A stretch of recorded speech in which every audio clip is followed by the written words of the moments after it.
여러분이 만약 왕이 된다면 무엇을 가장 하고 싶으십니까? 내가 왕이다.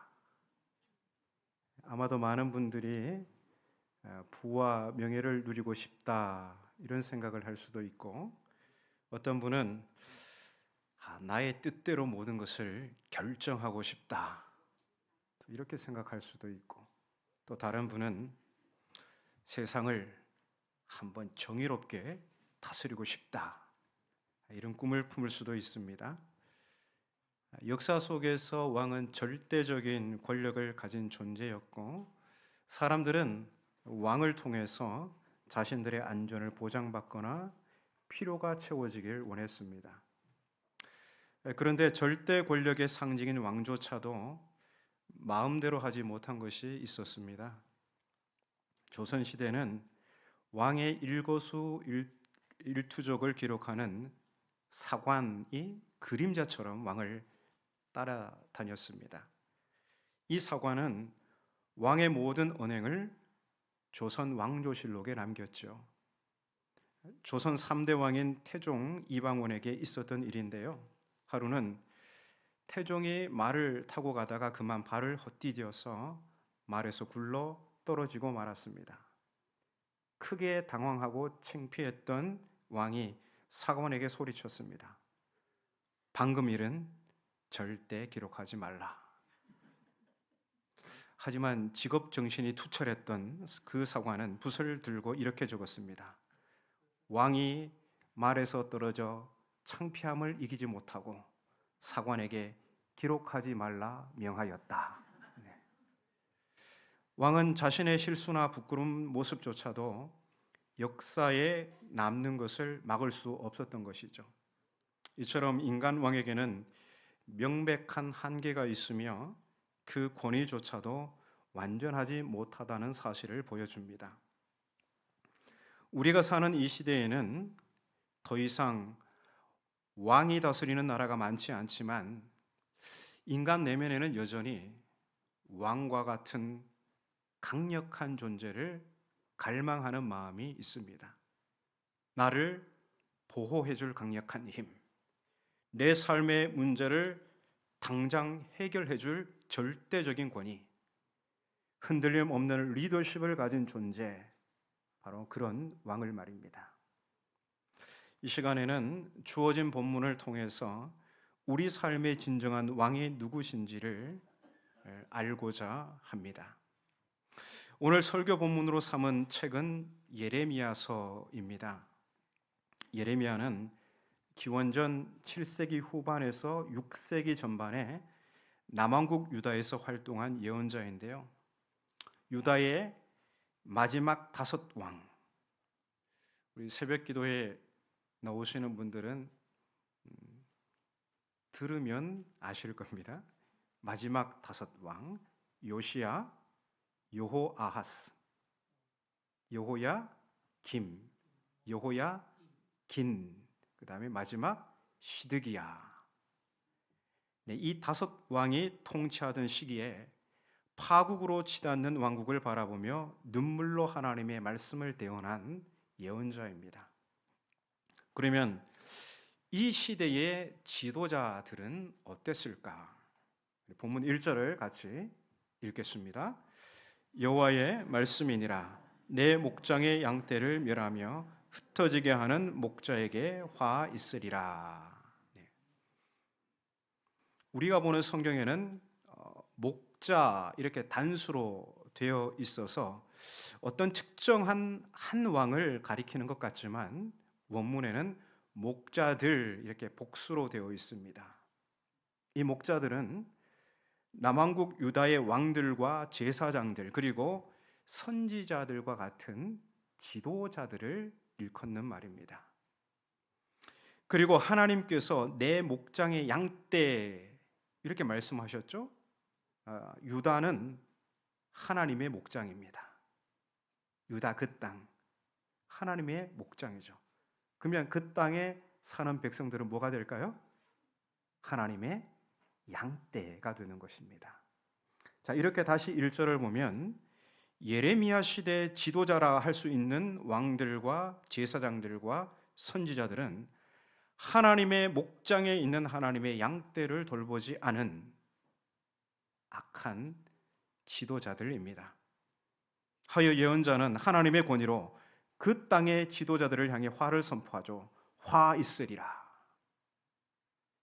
유다 왕국의 지도자들이 저지른 잘못은 하나님의 백성들을 해치고 또 그 백성들을 흩어지게 한 잘못입니다. 목자는 목장에 있는 양떼를 돌보고 사나운 짐승의 공격으로부터 양들을 보호해야 할 책임이 있습니다. 하지만 유다 왕국의 지도자들은 오히려 양들을 해치고 양들의 곤고한 삶을 돌아보기는커녕 자기 이속만 차렸습니다. 백성을 섬겨야 할 지도자들이 오히려 백성을 이용하기만 했던 것이죠. 그 결과 백성들은 목자 없는 양처럼 길을 잃고 방황하며 불안과 위협에 내몰려 고통받게 됩니다.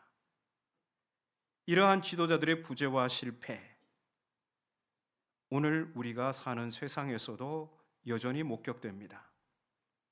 정치, 경제, 사회, 교육, 종교 등 다양한 영역에서 사람들은 참된 지도자에 목말라 합니다. 혼란과 불안 속에서 우리는 질문하게 되죠. 과연 누가 우리의 진정한 목자이며 왕인가? 오늘 본문은 이러한 절망적인 상황 속에서 하나님께서 주시는 놀라운 희망의 메시지를 담고 있습니다.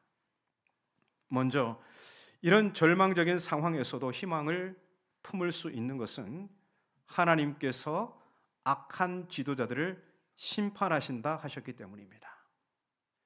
본문 2절을 같이 읽겠습니다. 그러므로 이스라엘의 하나님 여호와께서 내 백성을 기르는 목자에게 이와 같이 말씀하시니라. 너희가 내 양떼를 흩으며 그것을 몰아내고 돌보지 아니하였도다. 보라, 내가 너희의 악행 때문에 너희에게 보응하리라. 여호와의 말씀이니라. 예나 지금이나 지도자들이 잊지 말아야 할 게 있습니다. 특히 영적인 지도자들에게는 그렇죠. 하나님께서 지도자들에게 맡기신 사람들은 누구의 백성입니까? 하나님의 백성이에요. 그리고 하나님의 양떼라는 사실입니다. 하나님은 자기 백성을 기르기 위해 하나님의 목장인 유다 땅에 지도자들을 세우셨습니다. 하지만 그들은 그 역할을 하지 않았습니다. 오히려 백성들을 목자 없는 양같이 유리방황하게 했죠. 그 결과 백성들은 굶주리고 위험에 내몰리게 됩니다. 예레미야가 하나님의 예언자로 활동하던 시대의 왕들 여호아하스, 여호야김, 여호야긴, 시드기야는 모두 하나님의 말씀을 대언하는 예레미야를 해치려고 했고 하나님 보시기에 온갖 악행을 저질렀습니다. 그리고 백성들의 삶은 그로 인해 공경에 빠지게 됩니다. 그들의 잘못된 통치와 우상 숭배, 불의한 행동 때문에 나라는 멸망의 길로 치달았고 결국 나라가 파국을 맞고 저 이방 땅 바벨론으로 그 백성들이 사로잡혀 갑니다. 오늘에도 마찬가지죠. 하나님보다 자기 욕망을 우선하고 사리사욕을 채우기에 급급한 지도자들로 인해서 많은 사람들이 고통받게 됩니다. 하나님 나라를 살아가는 교회들도 예외가 아닙니다. 말씀의 일꾼으로 부름받은 목사들이 말씀 연구에 게으르고 그냥 처세로 목회를 하면서 또 어떤 이들은 교회를 아들에게 물려주어 사유화하는, 그래서 복음이 세상 가운데 조롱받게 하는 일들이 벌어집니다. 누군가는 그들의 잘못을 꾸짖고 바로잡을 것을 촉구하지만 어림도 없죠. 처음엔 꼬리를 내리는가 했더니 이제는 아예 전략을 바꿔서 세력을 갖춰서 공격적인 태세로 전환했습니다. 속이 터져 가슴을 치고 과연 이게 하나님께서 세우신 지도자들이냐? 그렇게 탄식하지만 그럼에도 희망이 있는 것은 이런 악한 목사들을 하나님께서 심판하신다는 겁니다. 악한 지도자들은 하나님의 준엄한 심판을 피할 수 없습니다. 2절 하반절에서 하나님은 내가 너희의 악행 때문에 너희에게 보응하리라 분명히 말씀하셨습니다. 또한 이렇게 인간 목자들의 실패 속에서도 희망이 있는 것은 하나님께서 친히 목자로 그의 백성을 돌보시기 때문입니다. 우리 3절을 같이 읽겠습니다. 내가 내 양떼에 남은 것을 그 몰려갔던 모든 지방에서 모아 다시 그 우리로 돌아오게 하리니 그들의 생육이 번성할 것이며, 하나님께서는 흩어진 양무리를 친히 모든 먼 나라에서 모아 다시 고향 땅으로 돌아오게 하시겠다고 약속하십니다. 그리고 이어 4절에서는 이제 그들을 돌볼 새로운 목자들을 세우시겠다고 말씀하십니다. 우리 4절을 같이 읽어보겠습니다. 내가 그들을 기르는 목자들을 그들 위에 세우리니 그들이 다시는 두려워하거나 놀라거나 잃어버리지 아니하리라 여호와의 말씀이니라. 이 말씀에서 약속하는 목자들 누구인지는 특정되지 않았지만 바벨론 유배에서 돌아온 하나님의 양떼를 온 마음으로 돌본 에스라, 대제사장 여호수아, 느헤미야, 스룹바벨, 학개, 스가랴와 같은 예언자, 그런 지도자들을 떠올릴 수 있습니다. 바벨론 유배에서 돌아온 유다 백성들에게 끝없는 도전과 어려움이 있었지만 자기를 아끼지 않고 백성들을 돌본 지도자들이 있었을 때는 백성들이 길을 잃고 방황하거나 흩어지지 않았습니다. 물론 다시 악한 지도자들이 세워져 그 땅의 백성들은 또 공경에 처할 가능성은 항상 열려 있습니다. 그래서 더 온전한 목자, 곧 영원히 그 백성을 의롭게 통치할 한 왕에 대한 기대가 여전히 남아있는 것입니다. 이러한 기대가 헛되지 않은 것은 때가 이르면 하나님께서 다윗 가문에서 한 의로운 가지를 일으키신다 약속하셨기 때문입니다. 우리 5절을 같이 읽겠습니다. 여호와의 말씀이니라. 보라, 때가 이르니니 내가 다윗에게 한 의로운 가지를 일으킬 것이라. 그가 왕이 되어 지혜롭게 다스리며 세상에서 정의와 공의를 행할 것이며. 아멘. 세상에는 선한 지도자들이 많은 것 같습니까? 악한 지도자들이 많은 것 같습니까?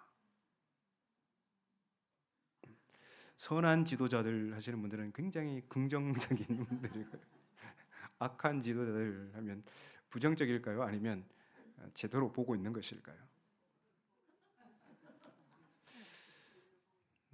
역사를 보면 악한 지도자들이 압도적으로 많습니다.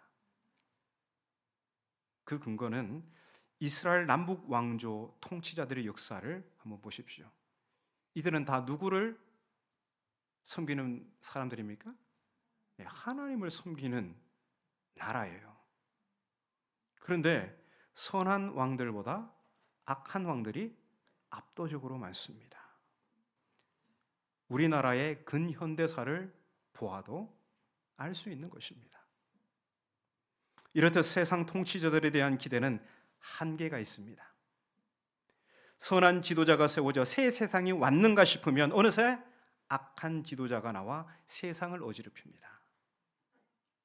그래서 예나 지금이나 사람들은 영원히 자기 백성들을 기르고 돌볼 한 의로운 지도자에 대한 열망이 있는 것입니다. 하나님께서는 때가 이르면 다윗 가문에서 한 의로운 후손을 일으킬 것이라 약속하십니다. 그리고 그가 왕이 되어 지혜롭게 다스리며 세상에서 정의와 공의를 행할 것이라 말씀하십니다. 왕이 정의와 공의를 행한다. 여기에 희망이 있는 것입니다. 정의와 공의는 왕이신 하나님 통치의 근간입니다. 하나님이 왕으로 다스리는 곳에는 억울한 이들의 피와 눈물이 없습니다. 왜냐하면 우리 하나님은 사람을 차별하지 않으시고 정의로 사람을 판단하시기 때문입니다. 그리고 하나님이 왕으로 통치하는 곳에는 누구나 사람 대접을 받게 됩니다. 왜냐하면 우리 하나님은 지극히 작은 자의 신음에도 귀를 기울이시고 그 사람의 형편과 처지를 헤아려 주시는 공의로운 분이기 때문입니다. 하나님께서는 때가 이르면 정의와 공의를 행하며 하나님의 통치를 이 땅에 구현할 한 왕을 일으켜 세울 것이라 약속하십니다. 더구나 하나님의 이 약속이 유다 왕국의 마지막 시기, 곧 다윗 혈통이 끊어지는 것처럼 보였던 절망의 시기에 주어진 희망의 메시지라는 사실입니다. 그러면 하나님께서 약속하신 다윗 가문에서 나올 한 의로운 후손, 그는 누구를 가리키는 것일까요? 그렇습니다. 예수 그리스도이십니다. 예수 그리스도가 바로 정의와 공의로 세상을 통치하는 왕이십니다. 그러면 예수 그리스도께서 왕으로 다스리는 세상은 어떨까요? 6절을 같이 읽겠습니다. 그의 날에 유다는 구원을 받겠고 이스라엘은 평안히 살 것이며 그의 이름은 여호와 우리의 공이라 일컬음을 받으리라. 아멘. 예수 그리스도께서 왕으로 통치하는 그곳에는 구원과 평화가 있다는 것입니다. 구원과 평화는 정의와 공의라는 그 나무에서 열리는 열매입니다. 예수 그리스도를 나의 왕으로 모시고 그분의 통치를 따르는 사람, 그 사람에게 구원과 평화가 임하게 됩니다. 예수 그리스도는 만왕의 왕이시지만 세상 군주들처럼 권세를 휘두르지 않으셨습니다. 죄로 인해 고통받는 자기 백성을 구원하시기 위해 하늘 보좌를 버리고 육신을 입고 이 땅에 오셨습니다. 우는 자에게 위로가 되시고 약한 자들을 강하게, 눈먼 자들의 눈을 뜨게 하셨으며 세리와 죄인들의 친구가 되어주셨습니다. 그리고 그분은 하나님의 목장에 있는 양떼들을 위해 자기 목숨을 내어주신 선한 목자이십니다. 그래서 그분의 이름이 여호와 우리의 공의, 즉 주님은 우리를 의롭게 하시는 분이십니다, 이렇게 불리게 될 것입니다. 이는 예수 그리스도께서 십자가에 달려 죽으시고 부활하심으로 우리를 의롭게 하실 거라는 약속입니다. 누가 이 약속의 수혜자입니까? 바로 우리입니다. 그래서 오늘 우리는 이렇게 고백할 수 있죠. 모든 사람이 죄를 범하여 하나님의 영광에 이르지 못하더니 그리스도 예수 안에 있는 속량으로 말미암아 하나님의 은혜로 값없이 의롭다 하심을 얻은 자 되었느니라. 우리는 정의와 공의로 통치하시는 그리스도 안에서 비로소 하나님 앞에 의롭다 하심을 얻고 구원과 평화를 누리게 됩니다. 이 세상의 어떤 지도자도 어떤 제도도 우리에게 완전한 구원과 평화를 가져다 줄 수 없습니다. 그러므로 하나님께서 약속하신 한 의로운 후손 예수 그리스도만이 양들인 우리의 참 목자이시며 우리 삶과 이 세상의 진정한 왕이십니다. 1900년 초 스코틀랜드의 어느 외딴 섬에 작은 등대 하나가 있었습니다. 그 섬은 바람이 유난히 거세요. 겨울이면 거대한 파도가 섬 전체를 뒤덮곤 했습니다. 그 등대에는 한 등대지기와 그의 어린 아들이 함께 살았습니다. 어느 날 밤 수십 년 만에 가장 큰 폭풍이 들이닥쳤습니다. 파도는 절벽을 넘어 등대까지 집어삼킬 듯 몰아쳤고 건물은 흔들리며 금방이라도 부서질 것 같았습니다. 어린 아들은 떨며 아버지에게 묻습니다. 아버지, 이렇게 무서운데 왜 불을 끄지 않아요? 그냥 피신하면 안 돼요. 그러자 등대지기는 폭풍이 몰아치는 창밖을 가리키며 말했습니다. 아들아, 지금 이 바다에는 집으로 돌아가려고 파도와 싸우는 배들이 있단다. 그들에게는 우리가 비추는 이 빛 하나가 생명줄이야. 우리가 불을 끄면 그들은 길을 잃고 죽고 만난다. 그날 밤 등대는 폭풍을 이겨내며 꺼지지 않았고 다음 날 아침 한 배의 선원들이 등대로 찾아와 울먹이며 말했습니다. 어젯밤 당신이 끝까지 비춰준 그 빛 때문에 우리가 이렇게 살게 되었습니다. 그 어린 아들은 어른이 된 후 그날을 회상하며 이렇게 기록했습니다. 그날을 나는 알았다. 참된 지도자는 편한 길을 택하지 않고 두려움 속에서도 누군가의 생명을 위해 끝까지 자리를 지키는 사람이라는 것을. 그렇습니다. 세상의 군주들은 높은 자리에 올라가 군림하려고 하지만 우리의 왕이신 예수 그리스도는 폭풍 속에서도 자기 자리를 떠나지 않는 등대지기처럼 우리를 위해 끝까지 생명의 빛을 비추신 분이십니다.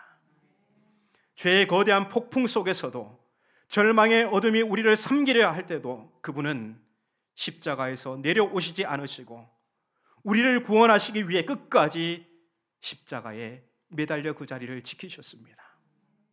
그래서 예레미야는 그분을 이렇게 말합니다. 그의 이름은 여호와 우리의 공이라 일컬음을 받으리라. 오직 주님만이 우리를 의롭게 하시는 분이십니다. 그렇습니다. 그가 징계를 받음으로 우리가 평화를 누리고 그가 채찍에 맞음으로 우리가 나음을 받았습니다. 그러나 이 세상은 여전히 악한 목자들이 판치고 자기 욕망으로 사람을 이용하고 흩어지게 만드는 지도자들이 많습니다. 그럼에도 우리 믿음의 사람은 흔들리지 않습니다. 왜냐하면 우리의 참 왕이신 예수 그리스도는 결코 빛을 끄지 않으시기 때문입니다. 예수 그리스도께서 왕으로 다스리는 곳에는 구원이 있고 평화가 있습니다. 그러므로 삶의 폭풍 속에서도 예수 그리스도께서 비추시는 그 빛을 바라보고 그분의 다스림 안에 거하며 그분이 비추시는 생명길을 따라가는 우리 모두가 되시기를 바랍니다. 예수 그리스도만이 참 목자요 우리의 왕이십니다.